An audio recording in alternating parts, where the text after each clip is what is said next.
Bon matin tout le monde, comment ça va aujourd'hui? Et aujourd'hui, on est dans notre série de dévotion matinale sur 2 Timothée. On est rendu au chapitre 3 et on est rendu au verset 6. Julie. Donc, aujourd'hui, on continue. On se rappelle la dernière dévotion, hier matin, on a été dans un détail, une description que Paul avait fait à Timothée. Puis on était allé un petit peu plus loin avec Patrice qui nous a amené chacun des mots, leur origine, leur signification pour qu'on comprenne bien la description de ces gens qu'on doit s'éloigner. Et on se rappelle qu'on a dit que ce n'était pas une personne qui avait tout ça, là. C'était des catégories de personnes. Et je dirais même que moi, je le lis aussi, pas seulement comme c'est des hommes qu'il faut s'éloigner, c'est des comportements que je dois m'éloigner d'eux. Parce que, tu sais, que celui qui ne prenne garde de ne pas... Celui qui est debout prenne garde de ne pas tomber. Donc, je vois ça un petit peu quand je lis ces passages-là. Puis de me dire, OK, comme on l'avait dit, là, prendre un barème, puis dire où est-ce que j'en suis, puis de s'assurer que notre marche avec Dieu aille toujours de progrès en progrès. Et là, on a une description, verset 6. Il en est parmi eux qui s'introduisent dans les maisons et qui captivent de faibles femmes chargées de péché, agitées par des passions de toute espèce, apprenant toujours et ne pouvant jamais arriver à la connaissance de la vérité. De même que Jeannette et Jambres s'opposèrent à Moïse, de même ces hommes s'opposent à la vérité, étant corrompus d'entendement, réprouvés en ce qui concerne la foi. Mais ils ne feront pas de plus grands progrès, car leur folie sera manifeste pour tous, comme le fut celle de ces deux hommes. Et là, ici, Patrice, c'est une situation intéressante à mettre en perspective, puisque ça commençait au chapitre 3, « Sache que dans les derniers jours, il y aura des temps difficiles. » Et là, la description qui est faite, il y a parmi eux qui s'introduisent dans les maisons, c'est actuel dans le sens que c'est dans l'époque que Timothée a. C'est contemporain avec Paul et Timothée. Et ensuite, on a au verset 8 une situation qui date de l'époque de Moïse. Donc, c'est comme un peu ce que je disais la dernière fois. Dans les derniers jours, il y aura des temps difficiles. Ce ne sont pas les seuls temps difficiles qu'il y a eu dans l'histoire de l'humanité. Exact.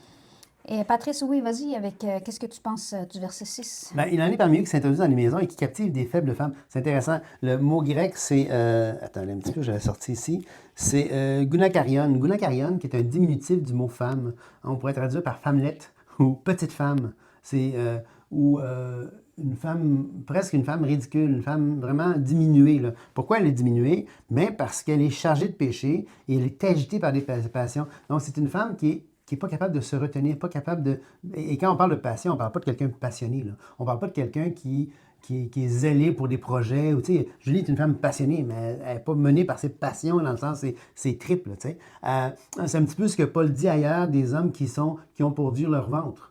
Hein, qui se laissent gérer par la chair. Puis quand je parle de chair, je parle du corps physique, je parle des désirs physiques, physiologiques. Fait que ces femmes-là sont agitées par ces passions-là, par ces péchés. Elles sont impulsives, un petit peu les caractéristiques qu'on a vues plus haut. Hein, des femmes qui étaient, quand il dit... intempérants, emportés. Hein, on a vu ces mots-là la dernière fois. Mais c'est des femmes qui sont caractérisées par, justement, une intempérance, caractérisées par l'idée d'être emportées, d'être impulsives, d'être allumées par tout ce qui passe, si on veut. Et là, ensuite, ça dit « apprenant toujours et ne pouvant jamais arriver à la connaissance de la vérité ». Et là, ce passage-là est un peu étrange parce qu'on ne sait pas s'il parle des hommes ou s'il parle des femmes. T'sais, il en est parmi eux qui s'introduisent dans les maisons, apprenant toujours et ne pouvant jamais arriver à la connaissance de la vérité, ou il en est parmi eux qui captivent de faibles femmes, et ces faibles femmes apprennent toujours et ne pouvant jamais arriver à la connaissance de la vérité. Donc, Patrice, le verset 7, c'est une bonne question. Est-ce que la description va aux hommes ou va aux femmes?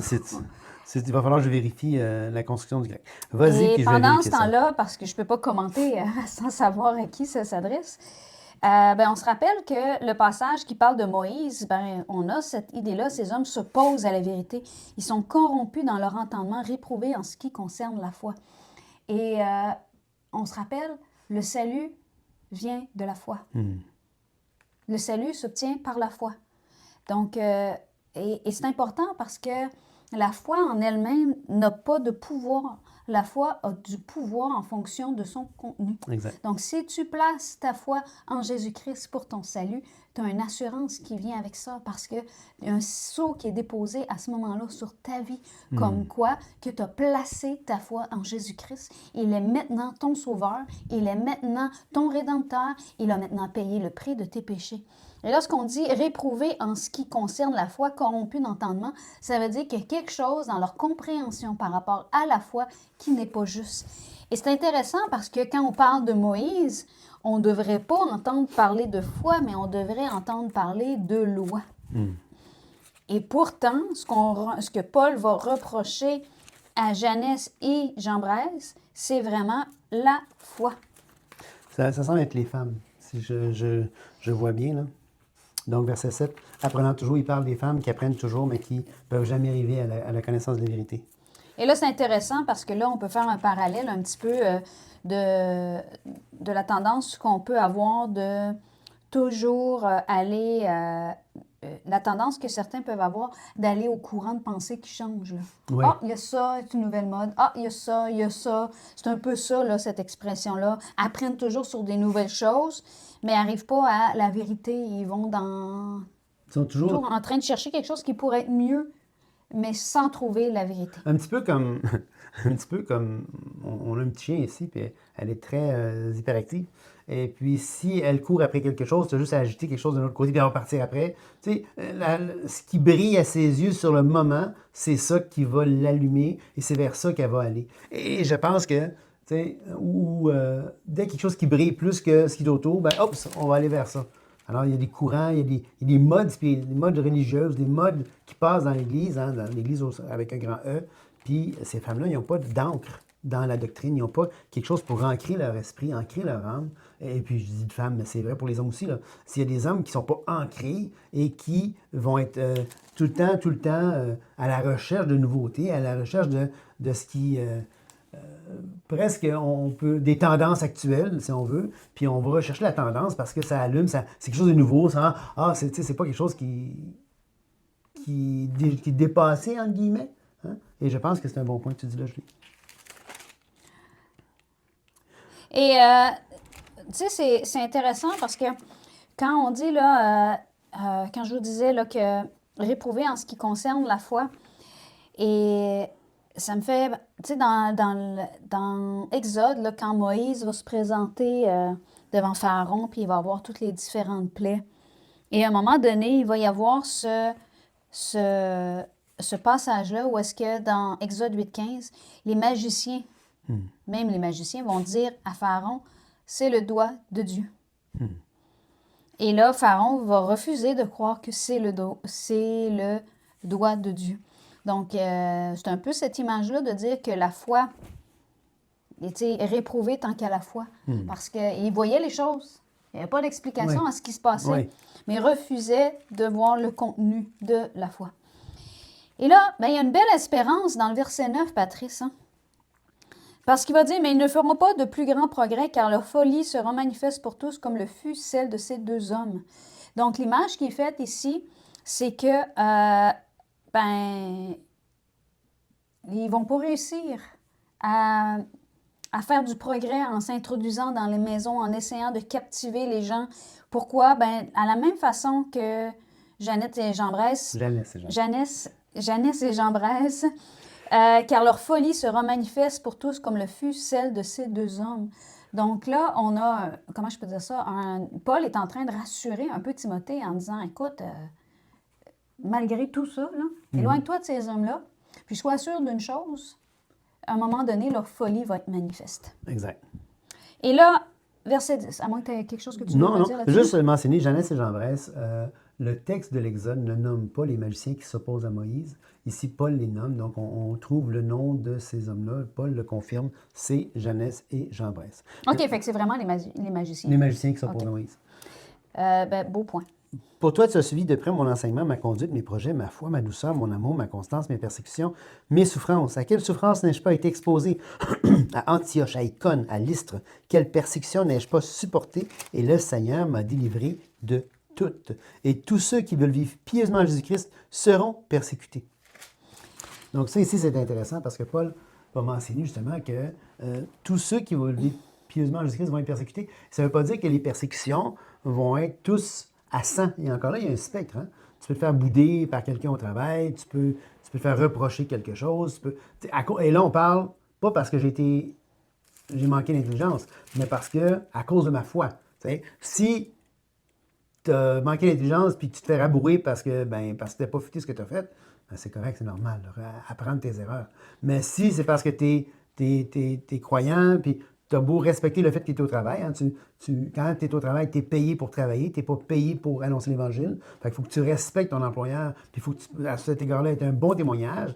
Donc, tu ne passes pas ton temps à parler du Seigneur au travail parce que tu n'es pas payé pour ça. Hein, Plutôt que de travailler. À la place de travailler, effectivement. Tu peux parler du Seigneur si tu fais ton travail. Si tu fais ton travail. Mais en même temps, il faut respecter ton employeur puis le cadre qui t'est imposé. Mais en même temps, ça, c'est ça. Par contre, j'ai perdu ma... OK, c'est ça. Mais à part ça, la persécution, elle a un spectre, puis il y a des temps difficiles dans certains contextes. On en voit à travers le monde, dans les pays plutôt islamiques pour les chrétiens, où est-ce que les chrétiens se font décimer. Ou communistes. Ou les pays communistes, parce que les chrétiens se font décimer. Donc, on voit qu'il y a une variété de persécutions possibles. Et Patrice, c'est juste que je trouve que tu as passé un peu tout droit le verset 10 et 11. Oui. Que je voudrais retourner là-dessus parce que je pense qu'il y a un contraste qui est fait avec le verset 9 et le verset 11. Donc, quand il va dire « Leur folie sera manifeste pour tous, comme le fut celle de ces deux hommes », après, il parle de son exemple à lui et il va conclure « Et le Seigneur m'a délivré de toutes ». Oui. Donc, il y a une conclusion différente, là. Non pas que ça a été plus facile dans la vie de tous les jours pour Paul. Au contraire, il va rappeler ses souffrances, sa persécution, toutes les persécutions, mais le Seigneur l'a accompagné à travers ça. Et ça, c'est ce qui fait que le contenu de la foi est complètement différent. Et pour toi, Timothée, tu as suivi de près mon enseignement. Ma conduite, mes projets, ma foi, ma douceur, mon amour, ma constance. Et là, rappelle ce qu'on a lu dans 2 Timothée 2, ce que tu as entendu de moi. En présence de beaucoup de témoins, confie-le à des hommes fidèles qui soient capables de l'enseigner aussi à d'autres. Je pense que Paul est en train de ramener ça en disant, écoute, ce que tu as reçu de moi, là, c'est tu as vu mon enseignement. Oui. Tu as vu ma conduite. Tu as vu mes projets, mes résolutions, ma foi, ma douceur, mon amour. Et là, c'est intéressant. Mon amour, parce que, comme on a lu, l'amour que Paul avait rentre en contraste avec l'amour qui a été décrit au verset 2, 3, 4. Au verset 3, où est-ce qu'on parlait de l'amour de soi, l'amour de l'argent, l'amour des plaisirs du monde plus que Dieu. Paul, c'est pas cet amour-là qui l'animait.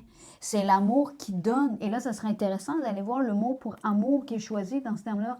Est-ce que c'est... À quel verset tu fais référence? Au verset 10. Ok, mon oui. amour, ma constance, mes persécutions, mes souffrances. Et là, c'est beau, hein, parce que ma constance versus l'impulsivité, l'intempérance qu'on a vue.